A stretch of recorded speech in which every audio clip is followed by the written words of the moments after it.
नेपाल में जेन जी की सरकार, बालेन शाह होंगे प्रधानमंत्री। केपी ओली भारत विरोधी सत्ता से बाहर। नेपाल में भ्रष्टाचार मुक्त युवा केंद्रित सरकार। आज की ये कहानी नेपाल की राजनीति में आए भूकंप जैसी है। कल्पना कीजिए, एक छोटा सा हिमालयी देश जहां पिछले साल जेन जी के युवाओं ने सड़कों पर उतरकर भ्रष्टाचार के खिलाफ इतना बड़ा आंदोलन किया कि पूर्व प्रधानमंत्री केपी शर्मा ओली की सरकार गिर गई। 19 युवा शहीद हुए, देश में हिंसा हुई और आखिरकार नई सरकार बनी। लेकिन चुनाव का वक्त आ गया है और अब 5 मार्च 2026 को हुए आम चुनाव के शुरुआती रुझानों ने सबको चौंका दिया है। ये चुनाव नेपाल के लिए जेन जी सरकार का टर्निंग पॉइंट बन सकता है, क्योंकि यहाँ एक नया चेहरा उभर कर सामने आया है, बालेन शाह। हाँ, वही पूर्व रैपर जो पहले काठमांडू के मेयर रह चुके हैं। 45 साल के बालेन शाह की राष्ट्रीय स्वतंत्र पार्टी आरएसपी ने शुरुआती मतगणना में धमाल मचा दिया है। देखिए रिजल्ट में क्या हो रहा है।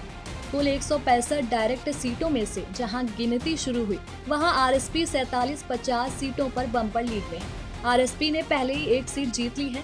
काठमांडू की एक सीट पर उनकी उम्मीदवार रंजू दर्शन ने बड़ी जीत हासिल की है। बालेन शाह खुद झापा 5 सीट से लड़ रहे हैं और यहाँ उन्होंने केपी शर्मा ओली को पछाड़ दिया। ओली का गढ़ माने जाने वाला इलाका जहाँ वो 6 बार जीते थे, अब बालेन आगे चल रहे हैं। शुरुआती वोटों में बालेन को 1468 और ओली को सिर्फ 385 वोट ही मिले।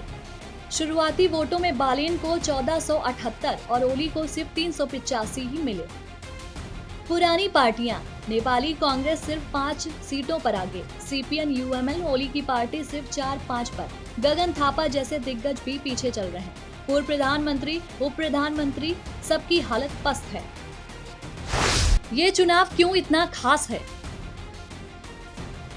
पिछले साल जेन जी ने भ्रष्टाचार, भाई भतीजावाद, सुशासन की कमी खिलाफ आंदोलन किया। युवा चिल्लाए, पुरानी पार्टियां बस सत्ता के खेल खेलती हैं, देश का विकास नहीं। आंदोलन इतना बड़ा हुआ कि ओली सरकार गिर गई, संसद भंग हुई और कार्यवाहक प्रधानमंत्री सुशीला कार्की बनी। अब चुनाव में मुद्दे वही थे, भ्रष्टाचार खत्म करो, पीढ़ीगत बदलाव लाओ, नई सरकार बनाओ, और बालेन शाह ने ठीक यही वादा किया। वो रैपर से मेयर बने, काठमांडू में कचरा संकट सुलझाया, युवाओं को जोड़ा। आरएसपी 2022 में बनी थी, लेकिन अब जेन जी का फेवरेट बन चुकी है। बालेन काले चश्मे, सूट में रैलियां करते, सोशल मीडिया पर वायरल, युवा उनके पीछे पागल है। मतदान का सीन देखिए, करीब 60% वोटिंग हुई। 1.89 करोड़ मतदाताओं में से लाखों ने इसमें हिस्सा लिया। 275 सीटें, 165 एफपीटीपी से, 110 पीआर से, 65 पार्टियां, 3400 प्लस कैंडिडेट्स। शांतिपूर्ण मतदान, लेकिन उत्साह जबरदस्त। भारत भी नजर रख रहा है। विदेश मंत्रालय ने कहा, हम नेपाल की जनता और सरकार को बधाई देते हैं। उम्मीद है कि स्थिर सरकार बनेगी, क्योंकि नेपाल अस्थिर रहा तो हिमालय में सब प्रभावित होता है।